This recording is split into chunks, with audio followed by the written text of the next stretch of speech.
saya jual semua perhiasan saya. Iya. Nangis sampai sakit, jual perhiasan segala macam saya jual. Iya. Untuk bisa bayar sekolah anak saya. Jadi kemarin pun dia kasih saya foto, kirimin Happy Mother's Day waktu yang Mei kemarin. Itu saya nangis. Itu yang bikin saya nangis itu hanya dia yang bisa saya bikin nangis. Jadi tangan mama lebih kuat, satu tangan lebih kuat dari 1000 tangan. Iya, oh my god, aku jadi nangis. Yang bikin aku ini tuh cuman dia. Apa? My strength is my weakness ya. Itu jadi betul-betul manis sekali ya kata-kata di kartu itu dia tulis adalah tangan mama kecil tapi kayak 1000 tangan pegangin tangan tuh. Kayaknya zaman sekarang tuh jarang banget ada anak yang bisa deket sama orang. Masih so sweet gitu ya kan? So sweet itu jawab, apalagi anak laki-laki kan. 1000 tangan tadi yang mungkin menopang Rama saat ini adalah ibu yang luar biasa. Jadi kalau tadi kita sempat ngomongin mompreneurs ya kan? Iya. Semoga menginspirasi juga ibu-ibu di rumah.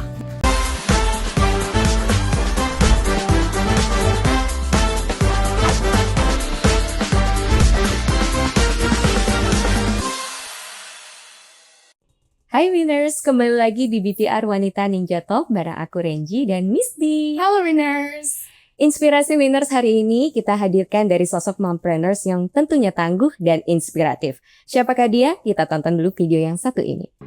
Komang Sri Dewi merupakan seorang mompreneur tangguh yang inspiratif dengan pengalaman profesional di industri hospitality selama lebih dari 12 tahun. Ia berani mengambil jalan ninjanya dengan membangun passive income di industri asuransi dan berhasil mencapai MDRT, sebuah penghargaan bergengsi di industri asuransi jiwa yang diakui secara internasional. Meskipun berambisi dalam berkarir, Komang merupakan sosok entrepreneur sekaligus ibu yang telah berhasil menciptakan keseimbangan yang diinginkan dalam karir dan keluarga. Lantas, seperti apa jalan ninja Komang Sri Dewi?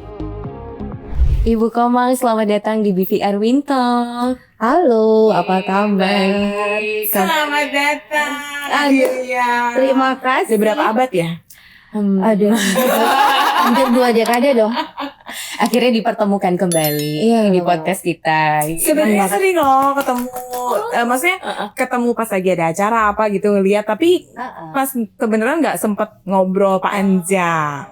Iya. Makanya sekarang akhirnya punya kesempatan untuk ngobrol panjang. Dan ini bisa share sama teman-teman Winners lagi. Iya dong, senang banget loh bisa hadir. Sinta mau ngobrol-ngobrol banyak kayaknya nih ya. Of course. Karena tadi kan kita udah nonton tuh cuplikan dari perjalanan, cuplikan singkat lah ya dari jalan ninja Bu Komang. Nah tadi di cuplikan itu ada juga kayak perjalanan dari industri hospitality, kemudian beralih ke asuransi ya. Nah itu pasti perjalanan yang sangat panjang dan punya jalan ninjanya tersendiri. Kira-kira boleh nggak diceritain itu? Gimana? Oke, jadi aku lumayan lama dulu di hotel liar, kenal awal sama Budi juga di hotel. Nah, zaman itu masih jadi sales director marketing ya, kan di salah satu hotel di Sales Tampar. marketing ya. Iya, Ya. ya. Cuman memang nggak lama kenalan, tapi masih terkoneksi ya kita ya. Nah, itu udah kayak aku di hotel industri itu hampir 16 tahun. Jadi ibaratnya kalau orang Bali kan ya, prestisnya itu mesti jadi pegawai hotel. Gitu ya. Jadi mau apapun sekolahnya, jadi mereka tuh sekolah tinggi-tinggi kalau aku lihat ya, teman-temanku sekolah STP, bukan gimana ya, maksudnya ujung-ujungnya masuk ke hotel jadi housekeeping. Jadi image-nya hotel di Bali itu kayak dapat service charge tuh duitnya gede gitu. Jadi akhirnya aku berlabuh ke hotel, cuman memang nggak pengen jadi housekeeping, jadi masuknya ke front office. Ternyata ya menyenangkan sampai akhirnya leveling up sampai di posisi terakhir ya di general manager, mengikuti jejak beliau nih. Asik. Udah di posisi tertinggi ya. Iya. Iya. Nah, itu ternyata banyak banget ya, karena 16 tahun untuk ada di posisi itu pasti nggak gampang. Iya. Karena kalau bicara tentang posisi GM itu tanggung jawab gede ya Bu ya. Betul. Gede banget malah ya. Jadi orang mikirnya itu bahwa yang ngepres siapa? Yang nge-pressure kita itu bukan hanya manajemen. Kelihatan ya. Ya pasti aku pressure dia. Tapi kan pressure yang menyenangkan. Asik. Tapi nggak cuma manajemen loh yang press kita. Contoh kalau ada company punya 100 karyawan ya, sebenarnya pressure kita lebih kepada 100 kali 3 karena yang di rumah tuh ada suami, istri, anak. Jadi 300 orang kita harus make sure dia bawa take home pay untuk cukupin kebutuhan. Itu lumayan pressure tinggi ya Bu dia. Kalau aku rasakan sendiri ya. Kerjaan nggak mungkin yang namanya sampai rumah itu udah nggak mikirin, pasti mikirin Keluarga. itu. Sudah ngerasain banget waktu itu adalah pulang kantor nih, pulang kantor itu kadang sepatu masih langsung rebahan. Capek itu ya. Capek banget. Apalagi kadang-kadang owner agak-agak ya. Hotel ini namanya owner ya. Iya. Aku nggak komen nih. Mana saya langsung tertuju. Kayaknya ownernya udah bilang, aku nggak komen nih, nggak boleh gitu. Karena wakil kan. Dan langsung gini Mate. Karena benar kadang-kadang hotel belum jadi, tamu sudah bikin banyak tamu ya. Jadi kamar penuh ya, entah saudara ataukah tamu undangan. Hotel belum ready nih. Jadi karena biasa ada di pre-opening team waktu itu di hotel, jam 1, jam 2 tuh benar-benar capek banget. 24/7 harus on terus ya. Iya, jadi benar-benar kadang-kadang kalau ibaratnya waktu itu 5 hari kerja nih. Gak ada itu istilah 5 hari kerja. Gak bener itu. Even tanda tangan kontrak dulu kerja 9 to 5 kan gitu. Gak ada itu. Gak ada itu. Even bisa 9 to 9. Karena sampai rumah masih mikirin di telepon. Karena kan kita dibayar paling mahal. Ibaratnya kalau GM kan dibayar paling mahal kan. Ya tanggung jawabnya mesti Besar. gede gitu. Ya akhirnya berpikir dari situ setiap pre-opening team buat income statement ya, meet budget yang gitu. Ini kok yang kaya lagi-lagi ya, maaf ya. Yang kaya ownernya terus ya. Iya. Jadi mesti jadi pebisnis nih. Nah, mulai nih mikir jadi pebisnis. Bukalah aku waktu itu nih, kalau yang nonton orang hotel lihat tahu banget. Aku kind of icon kalau dicek di get kontak tuh namaku bukan Komang. Asuransi. Bukan. Oh bukan. Lili Gundi. Oh Lili. Apa itu? Jadi itu salah satu brand yang My Baby Project. Oh. Itu hits banget ya. Namanya warung Lili Gundi loh. Lili Gundi warung Jaja Bali. Oh wow. Aku malah baru tahu loh. Karena kayaknya waktu itu pas Bu Komang udah memulai usaha, saya pas udah ya dari dulu kan sering traveling ya kerjanya, jadi kayaknya jarang ke update gitu. Iya, sempat buka F&B berarti ya, F&B khusus memang masakan Bali karena pencinta masakan Bali. Ya rujak yang gitu-gitu. Which is hits banget ya. Iya, rujak is life. Rujak is life. Dengan rujak langsung Suka toh? banget. Cabai berapa Bu? 3. Oke, baiklah. Jenis Aku kerujak. cukup cabai 1. Oh cukup sampai satu. Suka. Jadi karena menurut aku mau apapun usahanya, as long as kita sudah ngerti how to-nya, ya kan udah tahu caranya gitu. Mau jualan kamar hotel, mau jualan rujak, mau jualan asuransi nantinya, itu sama aja kok caranya. Kan udah tahu caranya, tinggal ngulang aja. Jadi waktu itu warung rujak hits banget. Gitu. Apalagi di Bali ya. Iya, even though itu jualan rujak aja ngajak karyawan waktu itu 15 orang. Tapi lagi-lagi ketika bicara bisnis ya, orang ngelihatnya tuh kan rame. Orang ngelihatnya profit kita aja kan. Iya. Tapi mereka nggak tahu behind the scene nih, BTS-nya. Jadi contoh nih, menu satu ya. Menu satu tuh misalnya es daluman, tahu? Cincau yang jadi itu untuk cari formula buat daluman yang bener itu aja itu betul-betul susah. Karena kan nggak ada yang kayak gimana dong aku belajar. Coba pakai blender. Nah, ternyata saat hijau daun kalau pakai blender mesin itu jadi mati, panas kebakar. Jadi cincaunya harusnya hijau jadi coklat. Nah, dari itu blender rusak. Nggak bisa. Itu berapa galon aqua yang kita pakai gagal. Jadi ternyata memang harus pakai tangan. Jadi bisa dibahkan kalau satu hari bikin 2 galon. Iya. Nah itu orang nggak lihat. Tapi waktu itu memang rame banget ya. Karena sampai 15 orang ya punya karyawan. Wow. Sampai saat ini masih ada Lili Gundi. Nah, sabar. Oh belum. Sabar Tenang, belum nyampe situ. Jadi akhirnya di situ aku lihat bahwa oh ini lumayan ya, waktu itu bagus nih. Akhirnya waktu itu sudah masuk insurance sebenarnya. Jadi karena memang dari kecil itu selalu punya mindsetnya kerja tuh nggak boleh satu. Jadi ini dapat duit gitu sudah dari dulu. Jadi even Sensing kayak. enggak, saya kebetulan ini dominan. Oh iya. Aduh, mengerikan. jadi memang dari kuliah pun sudah jualan skripsi, jualan tugas-tugas paper itu udah jualan. Jadi joki. Dulu nggak ini, cuman jualin dikit.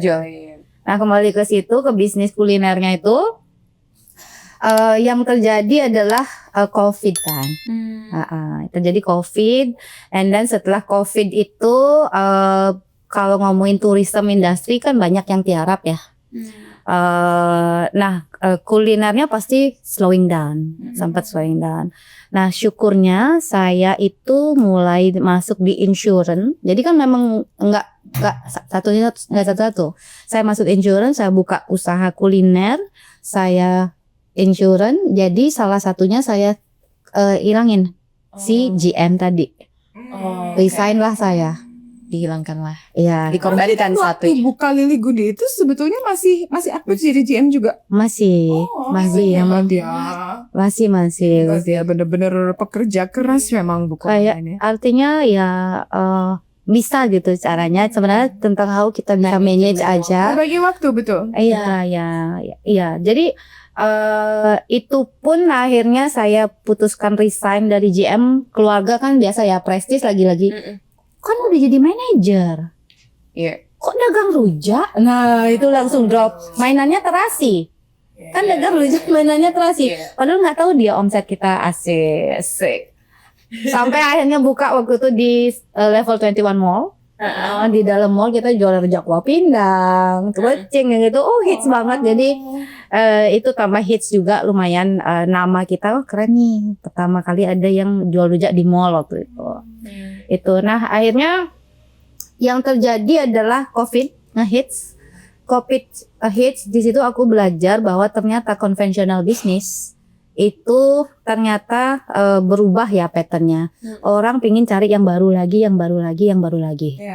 Ya, Style bisnis. iya, benar. Jadi ini apa nih? Jadi sudah mulai berkurang. Nah, mau nggak mau yang harus aku lakukan adalah renovasi kan? Renovasi, menu engineer lah istilahnya sekarang. Apa nih, gimana? Renovasi dan menu engineer, sewa trainer untuk chef segala macam. Itu aku harus suntik dana nih lagi sekitar 300 juta Budi. Iya, padahal kan harusnya itu, wah ini mestinya enggak dong. Suntik dana lagi 300 juta. Pas banget habis aku suntik dana, habis renov, COVID. Oke. Itu benar-benar gimana ya? Cuman luckily di tahun itu aku sudah di insurance. Dimana di insurance itu kalau most of teman-teman mindsetnya sudah drop banget. Karena kalau aku pun sendiri ya ngomongin di insurance, klien itu mungkin hampir 60% teman-teman di hotel. Pasti kan, karena siklnya. Jadi mikirnya gimana ya mereka bakal bayar insurance kan? Karena teman-teman hotel waktu itu ada yang jualan salad, jamu, ya nggak sih Budi? Waktu itu kan pada semua jualan, ada yang jualan Ada jual telur. Iya, banyak banget waktu itu betul. Karena hotel kan close, ya. Even teman-teman GM waktu itu yang ibaratnya tanda kutip ketawa lah, Komang lu ngapain jualan asuransi? Karena note-nya kalau orang sampai jualan asuransi ibaratnya sudah tidak diterima kerja di mana-mana, last option jadi agent insurance. Kan iya itu sempat loh. Iya. Jadi underestimating ini Insurance agent. yes itu. Tapi akhirnya aku bersyukur banget dalam artian pada saat itu teman-teman GM dibayarnya 50%. Dia kan dikat. Akhirnya 25%, akhirnya 10%. Temanku ada dibayar sekitar 50 juta, cuman dapat 5 juta. Bisa dibayangkan nggak lifestyle dia yang sudah biasa 50? Iya, harus kan betul-betul ya struggle. Tapi yang aku syukuri waktu itu adalah my income boosting naik sekali dari insurance. Karena karena menurut aku it's not about what we sell ya, but how kita jual. Simpelnya kalau aku aku tim lumayan banyak ya Bu ya sekarang Astungkara ya. Jadi simpelnya kalau aku lihat, aku selalu sharing apa sih maksudnya what but how gitu. Aku bilang, kadang aku tulis ya, terima kasih coba baca, aku bilang gitu. Ada yang bilang terima kasih.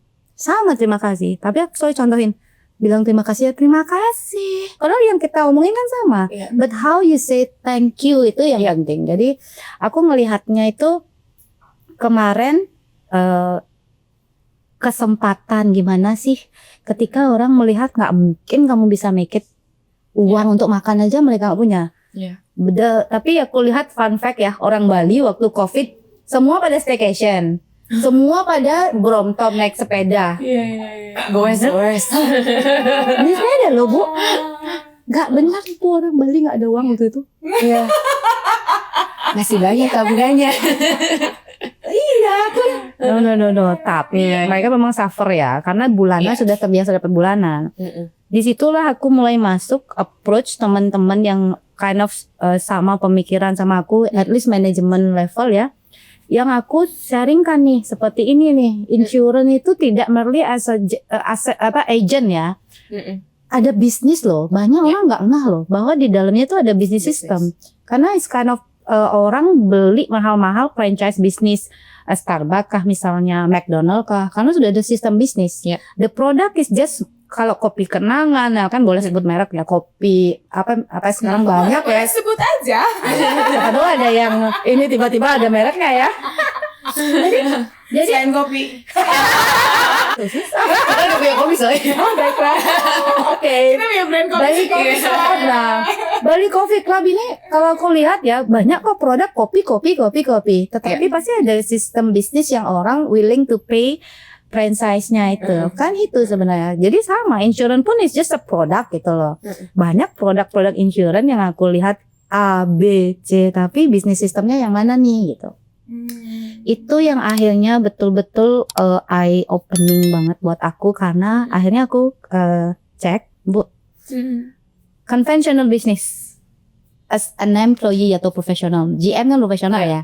Jadi profesional tuh kalaupun memang kita stop ngerjain, itu tidak bisa diganti sama misalnya kita punya anak. Ini posisi mama udah 16 tahun loh Ram gitu misalnya kan. 16 tahun akhirnya mama di GM. Jadi masa hilang sih begitu saja Rama deh jadi GM? Itu nggak bisa. Tidak bisa diwariskan. Nggak bisa. Tidak bisa diwariskan, tidak bisa dialihkan, dilegasikan ke anak. Karena itu profesional. Tuh masa anak disuruh misalnya kita dokter, anak suruh nyuntik-nyuntik nggak bisa. Iya. Itu profesional nggak bisa. Apalagi employee ya. Ya. Yang kedua, conventional business akhirnya aku lihat. Conventional business gimana? Karena aku sudah pernah punya bisnis kuliner. Ternyata kesannya yang aku rasakan ya, wih keren nih, tiap hari rata-rata dapat 7 juta Bu, kan jualan rujak buah ya, Sehari 7 juta kali 30 kira 200, oke 5 lah pakai rata-rata, 5 kali 30 150, belum cost of sales, belum karyawan segala macam, endingnya akhir bulan baru ditata-tata nota supplier, kok lebih banyak. Akhirnya jadi realize kan gitu waktu pas ngerjain P&L gitu kan, bikin kayak owner gitu, padahal barusan gue juga jadi owner enggak kayak gue ya. Berarti salah waktu itu disclaimer ya. Iya, kan sesuai tahapannya. Belajarnya kan bertahap kan. akhirnya Iya, setelah tahu setiap sekarang benar loh Bu. Sekarang itu kalau aku ngelihat suatu usaha karyawannya males-malesan, nggak kasihan sama ownernya? Itu ngomongnya sekarang. kalau dulu kok owner begitu gitu ya. Iya, sekarang kasihan ownernya. Sama anakku, aku pun sering ngomong itu, Ram kasihan banget nih ownernya kalau kayak gini karyawannya. Iya, karena pada akhirnya kita ada di stage itu dan merasakan itu. Nah, owner ternyata gitu loh jadi owner. Ini kok akhirnya even begitu pun beberapa waktu kemudian harus suntik dana lagi. Habis suntik dana, COVID. Gimana kalau sukses pun lagi 3 tahun ada lagi suntik dana, kok bolak-balik begitu ya circle-nya. Akhirnya ketika aku compare dengan bisnis sistem insurance yang aku jalanin ya, itu aku bersyukur sekali karena akhir bulan eventually semua uang yang masuk kan untuk aku. Aku istilahnya admin kan nggak seberapa ya, bayar admin aja kan. nggak usah sewa toko, Betul. bawa iPad aja pun mau pindah kemana-mana juga the business is in the iPad kan. Iya. Jadi betul-betul aku dapetin itu semua bersih ibaratnya. Iya. And then apa istilahnya kalau bisa dibilang bisnis ini angkanya amazing ya, karena kemarin di Allianz pun bahasanya sudah MDRT itu beda, Iya. MDIT beda. Jadi MDRT itu adalah prestisnya orang insurance karena itu gelar yang hanya didapatkan oleh 3% seluruh agen asuransi di dunia. Jadi hanya 3% yang bisa menyandang gelar MDRT. Jadi mau apapun insurance-nya. Itu bersyukur banget ya MDRT ku di Allianz. And then kalau di Allianz sendiri khusus waktu itu adalah dia punya namanya MDIT. Nah kebetulan aku adalah seorang MDIT bintang 1. Artinya bintang 1 itu income 1 miliar per tahun.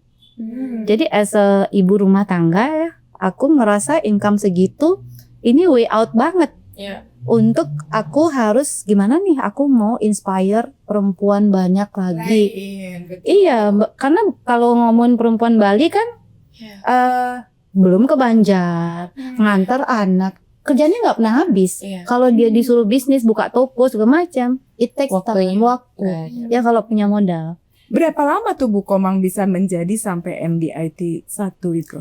MDIT 1 itu dengan ketidak etos kerjanya nggak kayak orang kantor ya. Kalau kantor kan jam 9 sampai jam 5 tank. Nah, aku kan kerjainnya memang kalau bisa dibilang meeting pertama paling bagus dia jam 11.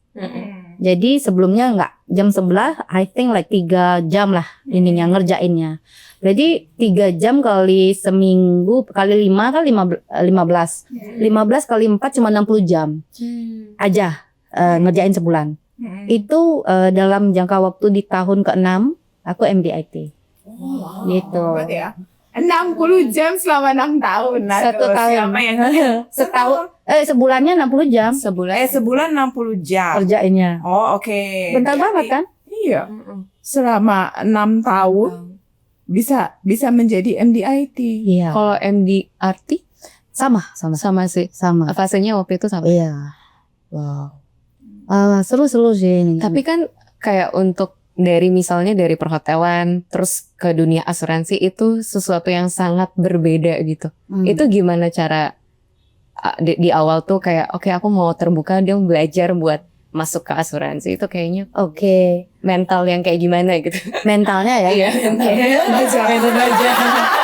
Perfect Baja. Bakat katanya ya. asik. Dari kecil soalnya. Panggilan jiwa. Kalau kok bisa switching dari hotel ke ini? Tadi aku sempat mention apapun produknya sebenarnya. Yang penting kan udah tahu caranya, tinggal jalanin aja lagi. Ini quote yang menarik banget buat aku karena aku punya temanku ini kan dia menikah, dia suka gym. Menikah pada saat menikah dia in shape banget perempuan ini. Habis itu hamil. Habis itu gym lagi in shape. Habis itu hamil lagi. Nah, temennya, tetangganya atau apanya ngomong, "Ngapain gym? Kan hamil lagi," katanya. Jadi simpel banget jawabannya. Kan udah tahu caranya bikin in shape. Which is itu hit aku banget, aku relate ke diriku. Oh ya bener banget ya. Karena kalau bicara kan udah tahu caranya bener kan ya Bu ya. Iya betul. Kan tinggal jalanin. Karena produk cuman kita adjusting, tinggal pelajari, udah dapet. Itu sama yang paling penting adalah kalau ibaratnya orang main bola nih Bu. Orang main bola atau Ronaldo nih sama orang yang main, kenapa sih Ronaldo sukses main bola? Mungkin ibaratnya dia itu tidak selama itu dia kok suka langsung main bola. Oke, itu karena dia suka. Tapi ini satu ceritanya lucu karena ada my boss loh. My boss cerita, aku 20 tahun loh main golf kata dia nih. Tapi dikalahin sama anak yang main golf cuma 6 bulan. Kok bisa? Nah, why? Betul. Kan kok bisa? Simply because si anak yang tadi main golf itu dia pakai teknik yang benar. yang sini si bapak bos ini mainnya sekedar main. Nah kalau ngerelate tadi sama Ronaldo, sama dibandingkan anak kecil yang main bola. Coba anak kecil disuruh main bola tendang sana sini suka kan dia. Coba disuruh dia pakai teknik yang benar, suruh lari keliling lapangan dulu. Ya nggak sih, disuruh panas-panasan tekniknya, disuruh mungkin squat segala macam, nggak ada yang bakal tahan kebanyakan ya Bu ya. Nggak tahan mereka. Padahal simply just go with the teknik yang sudah ada, nggak usah lagi terlalu sibuk bikin cara, ikuti karena nggak mungkin yang sudah pernah lewatin ini ya sudah pasti kasih tahu caranya. Jadi instead of spending 20 tahun main golf dan nggak jadi apa, tapi once kita ikuti tekniknya, caranya, ikuti tanya, cari mentor lah apa, nyampe. Karena di insurance pun saya lakukan itu. Tapi masih malesnya belum ya, karena masih 60 jam. Karena yang lain setahun kalau 60 jam bisa menghasilkan begitu, ya kan? Berarti kan sebenarnya Bu Komang mau create goalnya apa gitu ya kan? Nah, tadi saya senang tuh dengar tadi misalnya Bu Komang bilang bahwa kadang-kadang tuh kita harus melihat, harus mau mendengarkan dan melihat atau mengikuti apa yang sudah jalan aja. Nah, kebanyakan orang adalah egonya muncul, apalagi pada saat itu ya. Misalnya dibilang tadinya kerja 9 to 5 and then you can control your time by yourself ya. Suka-suka. Untuk bisa konsisten kayak tadi bisa Bu Komang bilang, saya 3 jam aja nih sehari kali 5 hari. Tapi itu nggak gampang loh. Itu nggak gampang loh. Iya kan? Kadang orang mungkin ngelihatnya, oh ya enak kok orang cuma 60 jam seminggu. Tapi itu yang dibutuhkan konsistennya. Sama kalau tadi mau belajar nggak boleh punya mental block. Iya kan? Jadi harus bisa, oh kita masih ada nih kosong nih gelasnya, ayo masuk lagi. Ya gitu ya kan. Karena kalau dilihat tadi kan di hospitality udah sampai ke jabatan tertinggi general manager. Buka bisnis juga udah rame, viral. Udah nyari prestis, nyari duit. Gitu. Iya itu karena money is power ya. Asik. Iya. Ya apa ya kalau dibilang tentang tadi Ibu bilang konsisten ya. Aku suka banyak cerita, mesti pakai analogi kalau sama timku. Karena kita kadang nggak sama bahasa Bu.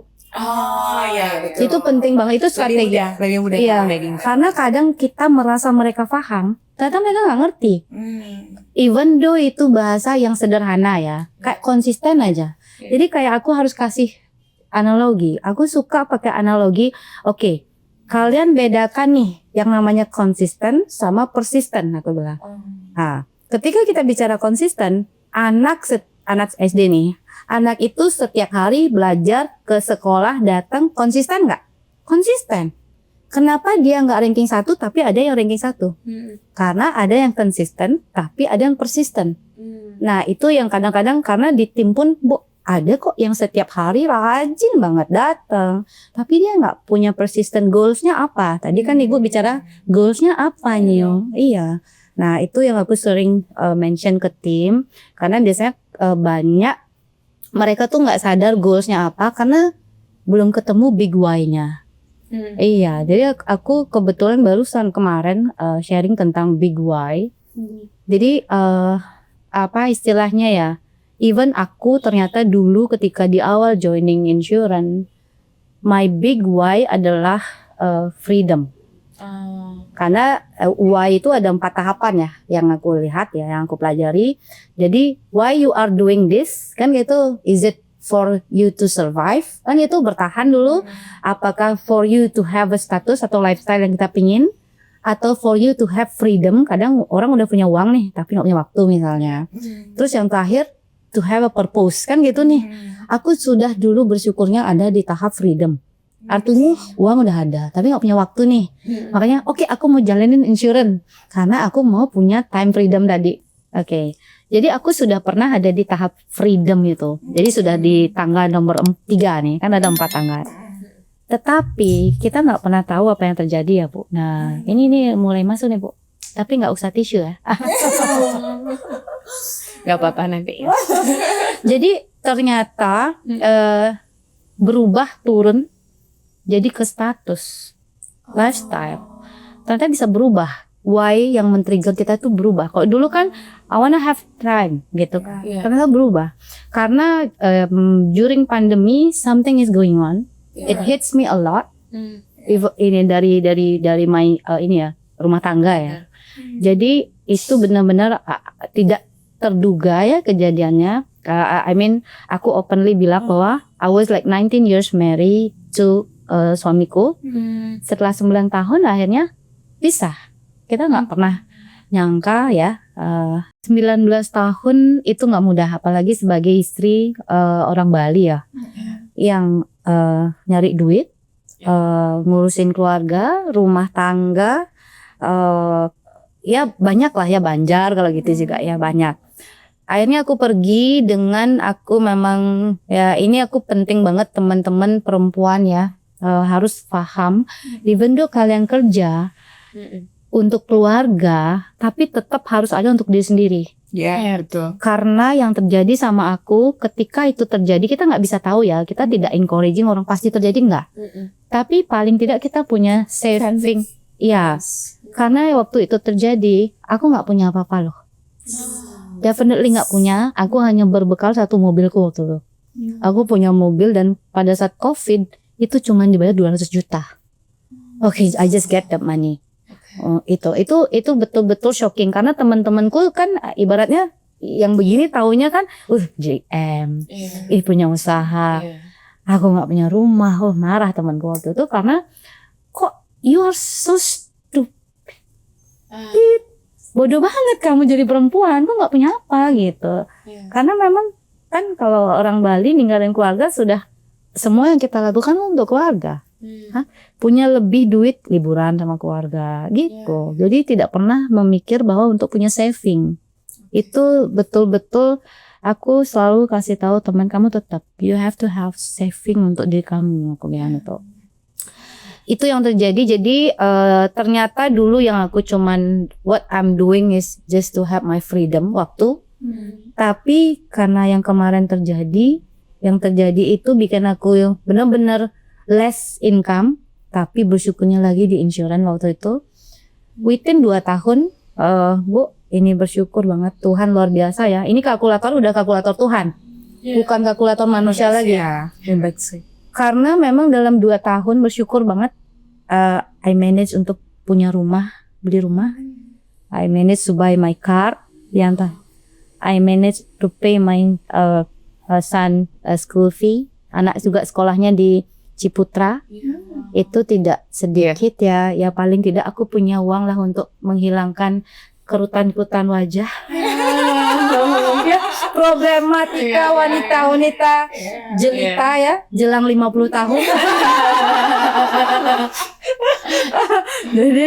Jadi itu terjadi loh, betul-betul tidak diprediksi, nggak diprediksi, siapa tahu. Tapi kalau kita orang Bali bicaranya ya ibaratnya bahasanya kontrak kamu bayar utang 19 tahun sama dia. Jadi I have no regret sama sekali. Artinya it's okay. tidak menyesali karena aku adalah penganut apapun yang terjadi itulah yang terbaik. Iya, tinggal kita lihat the bright side. Itu ya, bersyukur positif. Iya. Itu sih Bu, aku ya. Dan mungkin pada saat itu kan kerasa berat. Tapi setelah menjalaninya kan ternyata ya itu tadi ada kalkulator Tuhan yang kita nggak bisa duga ya gitu saat kita berpasrah menyerahkan diri. Tapi tentunya tidak menyerah. Berserah diri itu kan bukan berarti menyerah. Betul. Gitu. Ya kan, tetap berusaha, tetap bekerja di dalam 2 tahun loh. Iya, kan luar biasa ya kan. Hebat sih. Iya. Luar biasa loh itu. Makanya saya bilang kalkulatornya bukan kalkulator manusia lagi. Karena itu amazing. Karena waktu itu saya ingat banget, saya jual semua perhiasan saya. Nangis sampai sakit, jual perhiasan segala macam saya jual untuk bisa bayar sekolah anak saya. Jadi kemarin pun dia kasih saya foto, kirimin Happy Mother's Day waktu yang Mei kemarin. Itu saya nangis. Itu yang bikin saya nangis itu hanya dia yang bisa saya bikin nangis. Itu kalau aku bacain ya, I don't know where's my phone. Itu betul-betul. Oh masih. Oke. Oh ya.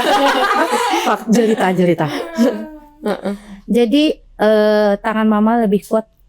Satu tangan lebih kuat dari 1000 tangan katanya. Oh my God. Iya, oh my God, aku jadi nangis.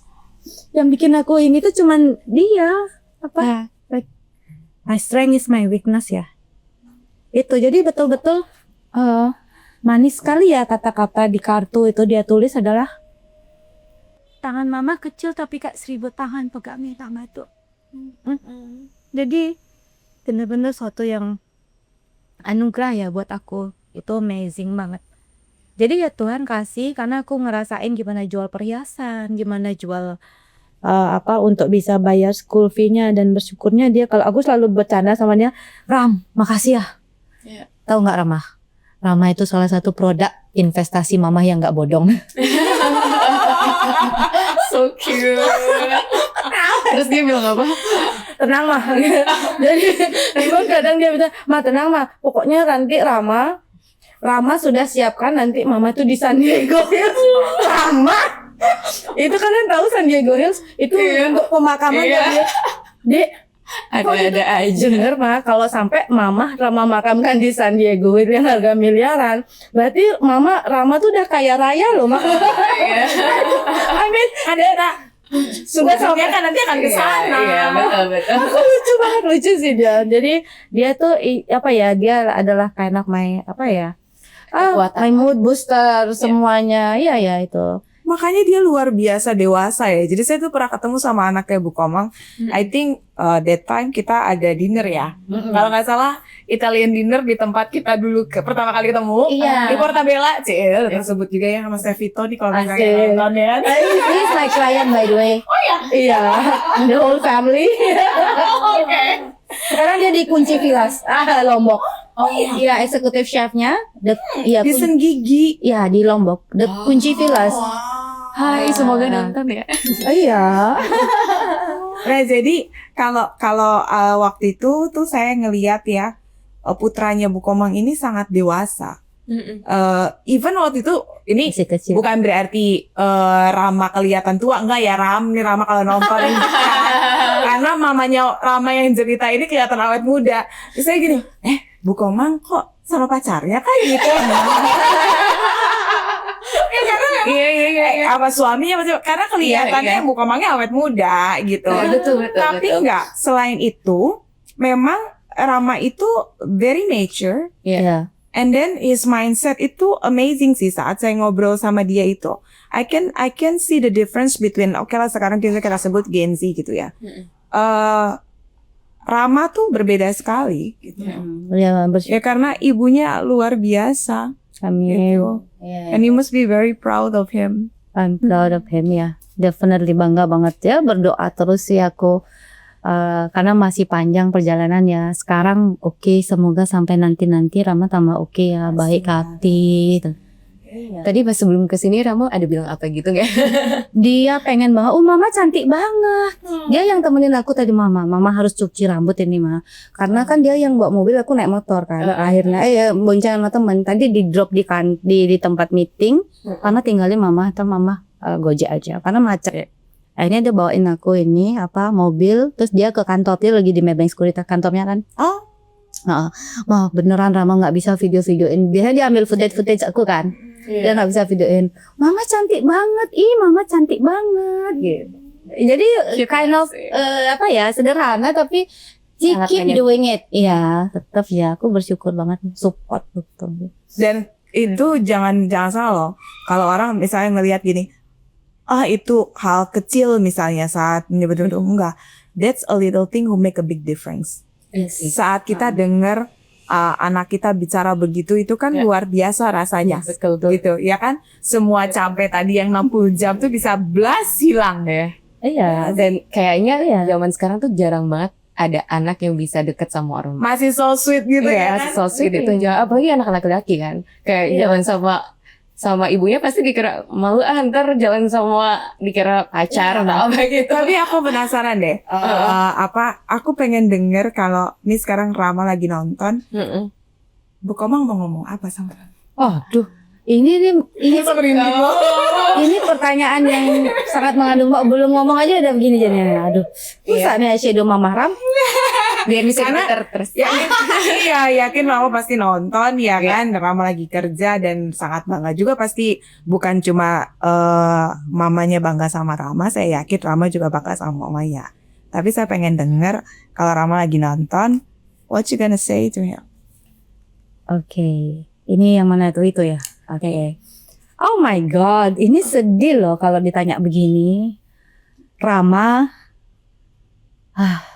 ntar ya, mengumpulkan kekuatan. Mama itu sayang sekali sama Rama. Jadi setiap hari doanya Mama itu untuk Rama sukses, Rama bahagia, Rama sehat.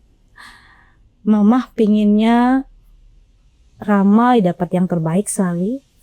Mama pingin sekali sehat, kuat, jadi bisa temenin Rama juga sampai Rama sukses nanti. Amin, Astungkar. Bener-bener saya aku aja langsung terbawa ya kan. Gak berani ngomong lebih nih.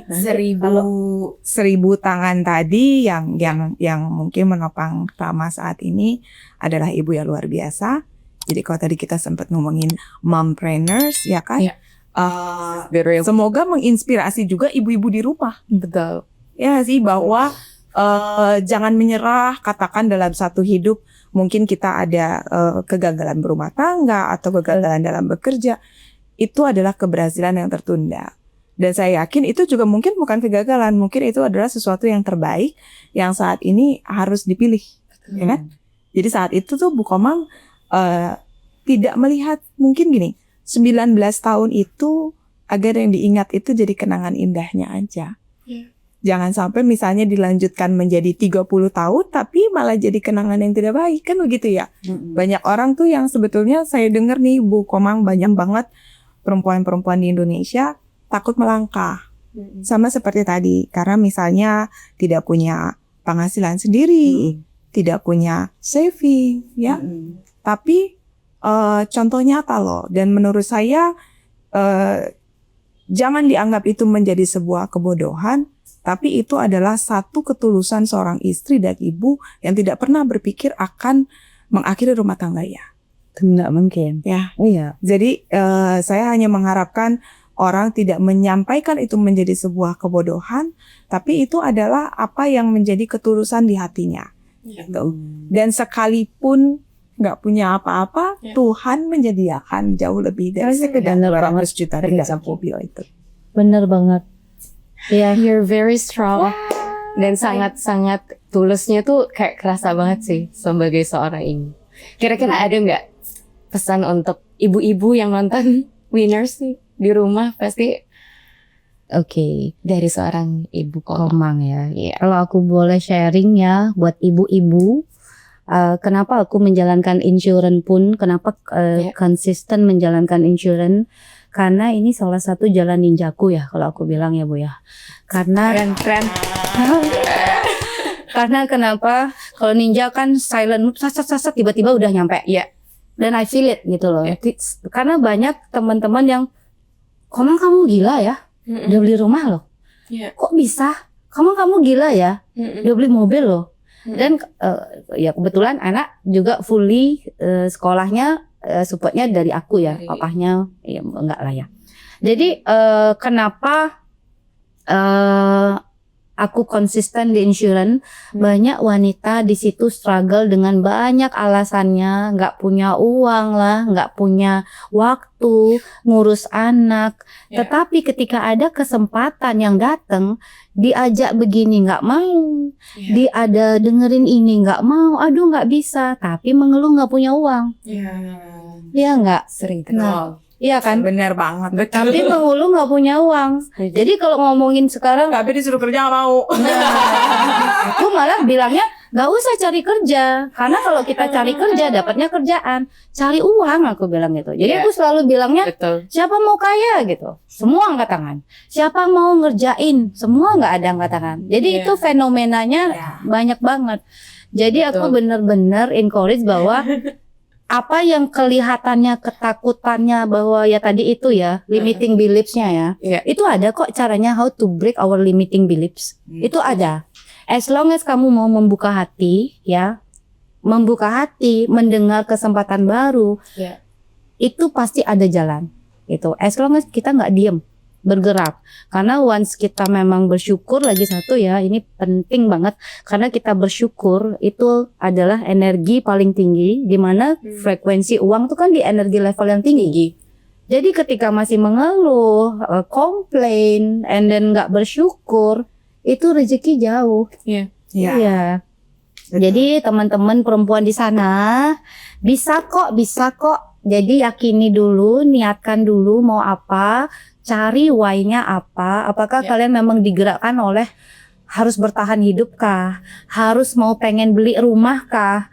Mau pengen punya kebebasan waktu kah? Atau yang paling tinggi tadi purpose ya? Ya. Kenapa seorang Ibu Dian ini mau buat talk show ini? Yes. Karena punya purpose. Purpose-nya Betul. apa? Karena ketika yang saya rasakan Bu ya, ketika saya mau bantu si A, belum tentu si A mau dibantu. Tetapi ketika kita menginspirasi, mungkin orang yang kita nggak pengen bantu pun tersentuh ya. Iya. Itu. Jadi teman-teman jangan suka mengeluh, banyak bersyukur, positive thinking, keep doing apapun yang kalian yakini, keep believing. Gitu. Keren banget. Hari ini tuh tadi dari sejak tadi tuh agak-agak goosebump terus ya kan mendengar perjalanannya Bu Komang.